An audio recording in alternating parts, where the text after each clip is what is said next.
drag0nfeathers here with a 5-minute tutorial on how to paint a PYO. They're quite daunting, they're quite scary. You might be very terrified to try and paint one. Hopefully this tutorial will help you. First thing you're going to need for your tools is paint. Water-based acrylic paint works best for the way I paint. You can find this pretty much at any craft store. Next you're going to need your brushes. I tend to like Royal brand brushes. They're very soft, they take the paint really well, and they work really great for the blending I like to do. You're going to need some water to rinse out those brushes. Last but not least, you're going to need your PYO. We're going to be painting a PYO Phoenix.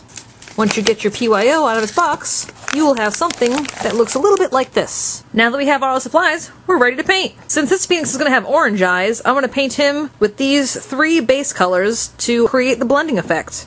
You need to work fast with blending, so I have all my colors ready to go. First I'm going to start at the top and work my way down. So first we're going to get all this red on the entire face. Then slowly we'll want to move into the other colors to create a really slow transition. If it's not transitioning quick enough for you, you can jump into the lighter color and blend them together while they're still wet.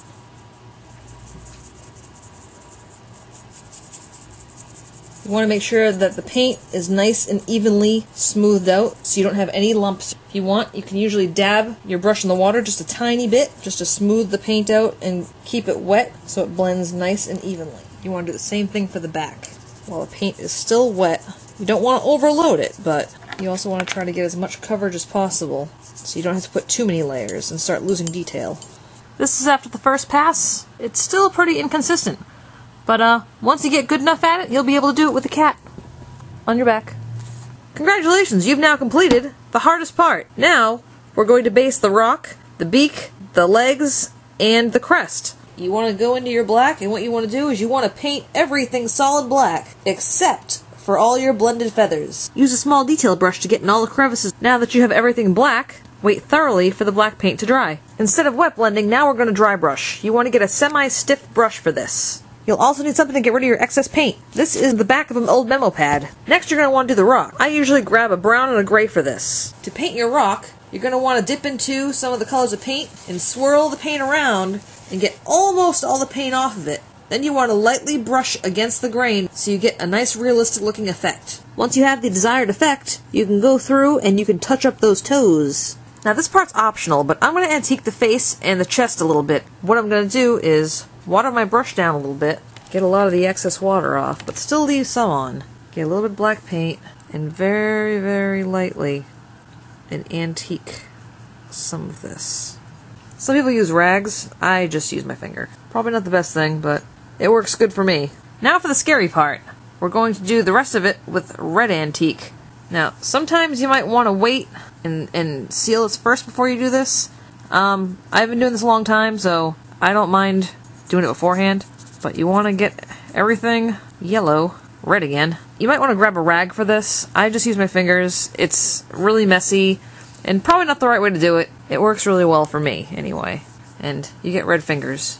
That's okay. Now that your Phoenix is all antiqued, I'm going to use this gold paint, and I'm going to do the claws, the little tiny dots down the crest, and these dots down the back.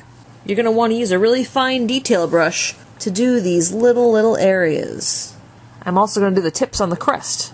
Once your Phoenix is completely dry, you want to check him over all over, underneath, up top, anywhere, for any little white spots or anything you may have possibly missed. Now it's time to clear coat your Phoenix. I use Garrisol clear coat, but there are many other kinds that you can find at craft stores that are safe for acrylic paint. Oh my goodness, your Phoenix is almost done!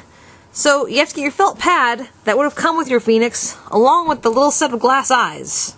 Putting in the eyes is sometimes a real pain. I like using Loctite gel. You just need the tiniest little drop and pop it right in there. And there you go. You've finished a fiery Phoenix. Congratulations!